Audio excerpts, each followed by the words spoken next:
اسلامی تاریخ میں حج کب اور کتنی بار منسوخ کیا گیا اور مناسک حج ادا نہ کرنے کی کیا وجہ تھی، آج کی ویڈیو میں ہم بات کریں گے۔ کرونا وائرس نے پوری دنیا کو اپنی لپیٹ میں لے رکھا ہے اور جس سے اہم اسلامی ممالک سعودی عرب بھی متاثر ہوا ہے۔ کرونا وائرس کی وجہ سے سعودی عرب نے عمرہ ادا کرنے پر بھی پابندی عائد کر رکھی ہے اور اب سعودی عرب کے شہروں مکہ اور مدینہ میں 24 گھنٹے کے کرفیو کا اعلان بھی کر دیا گیا ہے اور یہ غیر معینہ مدت کے لیے جاری رہے گا۔ حج کے متعلق سعودی عرب کے حج اور عمرہ کے وزیر کا کہنا ہے کہ ابھی حج کے خواہشمند حضرات اپنی تیاریاں روک دیں اور ٹکٹس کی بکنگ بھی نہ کروائیں۔ حج کے حوالے سے ابھی تک غیر یقینی سی کیفیت ہے اور کچھ بھی نہیں کہا جا سکتا کہ حج ہوگا کہ نہیں ہوگا، اور ایسے میں مڈل ایسٹ کے ایک معروف جریدے ایسٹ آئی نے حج کے تاریخی حوالے سے ایک رپورٹ شائع کی ہے اور جس میں کہا گیا ہے کہ اگر خدا نہ خواستہ 2020 میں حج نہ ہوا تو یہ اسلامی تاریخ کا پہلا واقعہ نہیں ہوگا، بلکہ ماضی میں بھی ایسا درجنوں بار ہو چکا ہے۔ رپورٹ میں کہا گیا ہے کہ سعودی عرب کی ریاست 1932 میں معرض وجود میں آئی تھی۔ اس دوران سے لے کے اب تک حج کی ادائیگی میں کوئی بھی خلل واقع نہیں ہوا۔ تاہم سعودی عرب کے وجود میں آنے سے چند سال قبل 1917 میں دنیا میں اسپینش فلو کی وبا پھیلی تھی، جس کی وجہ سے 5 کروڑ افراد ہلاک ہوئے تھے۔ اس وقت بھی حج کی ادائیگی کی گئی تھی۔ اگر رواں سال 2020 میں حج کی ادائیگی نہ ہوتی تو یہ اسلامی تاریخ میں اس نوعیت کا 40واں واقعہ ہوگا۔ مڈل ایسٹ کی اس رپورٹ کے مطابق 865 عیسوی میں عباسی خلافت کے مخالف اسماعیل بن یوسف الصفاق نے مکہ مکرمہ کے تقدس کو نظر انداز کرتے ہوئے عرفات کی پہاڑیوں پر موجود حاجیوں پر حملہ کر دیا تھا اور جس کے نتیجے میں کئی حاجی شہید ہو گئے تھے اور جس کی وجہ سے حج ملتوی کرنا پڑا تھا۔ اس کے بعد 930 عیسوی میں بحرین پر قابض اسماعیلی فرقے کے سردار ابو طاہر الجنبی نے مکہ مکرمہ پر بڑے لشکر کے ساتھ حملہ کیا اور اس فوجی حملے میں تقریباً 30,000 معصوم حاجیوں کو شہید کر دیا گیا اور سینکڑوں حاجیوں کی نعشوں کو زمزم کے پاک کنویں میں پھینک کر اس کے تقدس کو پامال کیا گیا تھا۔ اس موقع پر ان لوگوں نے مسجد الحرام میں بھی لوٹ مار کی تھی اور واپس جاتے ہوئے خانہ کعبہ سے حجر اسود بھی اپنے ساتھ بحرین لے گئے تھے اور اس واقعے کے کئی سال بعد تک حج کی ادائیگی نہ ہو سکی تھی، اور لیکن جب بحرین نے حجر اسود واپس لا کر خانہ کعبہ میں نصب کیا تو اس کے بعد اگلے سالوں میں دوبارہ حج کے مناسک کی ادائیگی کا آغاز ہو گیا۔ رپورٹ کے مطابق 983 عیسوی اور اس کے بعد سے لے کر کئی سال بھی ایسے آئے تھے جب حج نہ ہو سکا تھا۔ اس کی وجہ ایران اور عراق اور دیگر اسلامی علاقوں پر قائم عباسی خلافت اور شام کی فاطمی خلافت کی آپس کی جنگیں تھیں۔ ان جنگوں کے دوران حاجیوں کو مکہ مکرمہ جانے سے روک دیا جاتا تھا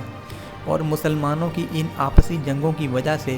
983 عیسوی سے لے کر 990 تک مسلسل 8 سالوں میں حج کی ادائیگی نہ ہو سکی تھی اور اس کے بعد 991 میں حج کی ادائیگی کا آغاز کیا گیا تھا۔ اس کے بعد 1831 عیسوی میں بر صغیر پاک و ہند میں طاعون کی وبا پھیلی۔ جب اس خطے کے افراد حج کی ادائیگی کے لیے مکہ پہنچے تو ان متاثرہ افراد سے دیگر ہزاروں افراد میں بھی یہ وبا پھیل گئی۔ تاریخی حوالوں کے مطابق طاعون کے باعث حج کے آغاز میں ہی مکہ میں موجود 3/4 حاجی جاں بحق ہو گئے تھے، یعنی کہ 70% حاجی اس حج میں شہید ہو گئے تھے اور یہ وجہ تھی طاعون کی بیماری کا پھیلنا۔ ان سنگین حالات کی وجہ سے مناسک حج منسوخ کر دیے گئے تھے اور 6 سال بعد دوبارہ وباؤں نے سعودی عرب کا رخ کر لیا۔ مڈل ایسٹ آئی کی رپورٹ کے مطابق 1837 عیسوی سے لے کر 1858 کے 2 اشروں کے درمیان وقتاً فوقتاً وبائیں جنم لیتی رہیں اور اس وجہ سے اس دوران 7 بار حج کے مناسک ادا نہیں ہو سکے تھے۔ پہلے 1837 عیسوی میں مکہ میں طاعون کی وبا چھوٹی جس کے باعث 1840 تک حج ادا نہیں ہو سکا تھا۔ 1846 عیسوی میں مکہ کے رہائشیوں کو ہیضہ کی وبا نے آن لیا اور اس وبا سے ہزاروں افراد جاں بحق ہوئے تھے اور ایک فگر کے مطابق 15,000 افراد اپنے خالق حقیقی سے جا ملے تھے اور جس کی وجہ سے 1849 تک حج کی ادائیگی روک دی گئی تھی۔ تو یہ 1846 سے لے کے 1849 تک تقریباً 3 سے 4 سال یہ بھی بنتے ہیں اور اس کے بعد 1850 میں حج کی ادائیگی کے مناسک شروع کیے گئے تھے۔ 1858 میں بھی ہیضہ کی وبا سے کئی ہلاکتیں ہوئی تھیں اور اس وجہ سے حج مکمل نہ ہو سکا تھا۔ رپورٹ کے مطابق 1865 اور 1883 میں بھی وبا کی وجہ سے لوگ حج ادا نہ کر سکے تھے۔ تو یہ وہ سال ہیں اور یہ وہ کئی سال ایسے گزر گئے کہ جب حج ادا نہ ہو سکا۔ تو دوستو آج کل کرونا وائرس کی وجہ سے اگر اسلامی ممالک اور سعودی عرب میں یہ وبا پھیلی ہے اور سعودی عرب کے حکام اگر یہ کہتے ہیں کہ اس دفعہ حج نہیں ہوگا تو یہ پہلی دفعہ نہیں ہوگا تاریخ میں، بلکہ اس سے پہلے بھی یہ کئی دفعہ ہو چکا ہے۔ اور اس تاریخ کا آغاز 865 عیسوی میں اس وقت ہو گیا تھا جب اسماعیل بن یوسف السفاک نے مکہ مکرمہ پر حملہ کیا تھا اور اس حملے میں کئی حاجی شہید ہوئے تھے۔ اور اس پوری رپورٹ میں ایک بہت ہی اہم چیز جو ہوئی وہ یہ ہے کہ طاعون کی وبا سے جب 1831 میں بر صغیر پاک و ہند میں طاعون کی وبا پھیلی تھی تو اس وقت حج انہوں نے کرنے کی کوشش کی تھی، اور جب یہ حج کے لیے پوری دنیا سے لوگ مکہ مکرمہ پہنچنا شروع ہو گئے تو اس سال رپورٹ کے مطابق 75% لوگ اس وبا کا شکار ہو گئے تھے اور طاعون کی وجہ سے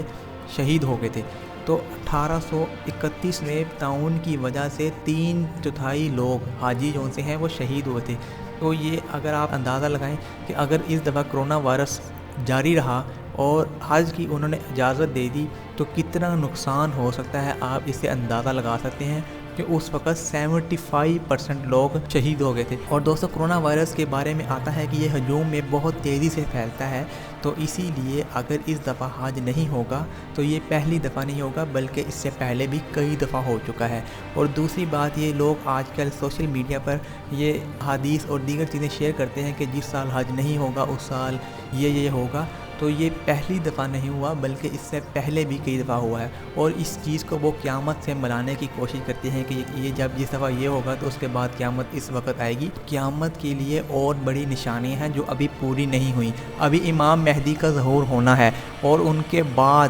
امام مہدی نے پہلے پیدا ہونا ہے، ان کے بعد ان کی پیدائش، ان کی جوانی، اس کے بعد انہوں نے مکہ مکرمہ میں ایک خطبہ ادا کرنا ہے، اور اس خطبے کے بعد دیگر بڑی کئی نشانیاں جو سی قیامت کی ہیں وہ ابھی آنی ہیں، اور ان نشانیوں کے آنے کے بعد ہی قیامت کی جو بڑی بڑی اور نشانیاں بتائی گئی ہیں جیسے کہ دجال نے آنا ہے اور حضرت عیسیٰ علیہ السلام کا نزول ہونا ہے، یہ تمام ابھی بڑی نشانیاں پڑی ہیں، اور انہی دنوں میں یہ جو حج نہیں ہوگا وہ انہی دنوں کی ایک علامت ہوگی، کیونکہ اس سے پہلے ابھی کیونکہ بڑی نشانیاں پوری نہیں ہوئیں۔ تو دوستو جو بھی سوشل میڈیا پہ یہ چیزیں شیئر کرتے ہیں کہ قیامت آنے والی ہے اور یہ اس دفعہ حج اگر نہ ہوا تو یہ قیامت کی ایک بہت بڑی نشانیوں میں سے ایک نشانی ہے، یہ ابھی نہیں، کیونکہ قیامت کی دوسری دیگر جو سے بڑی نشانی ہے وہ پوری ہونی ہے۔ اور دوستو اب آپ کو بتاؤں کہ انہی احادیث کے مطابق ابھی اور دیگر کئی ایسی علامتیں بھی آنی ہیں جو کہ جن کا ابھی ظہور نہیں ہوا، جیسے کہ ابھی یاجوج ماجوج نے اس دنیا میں آنا ہے اور وہ انہوں نے ایک دیوار کے پیچھے سے نکلنا ہے،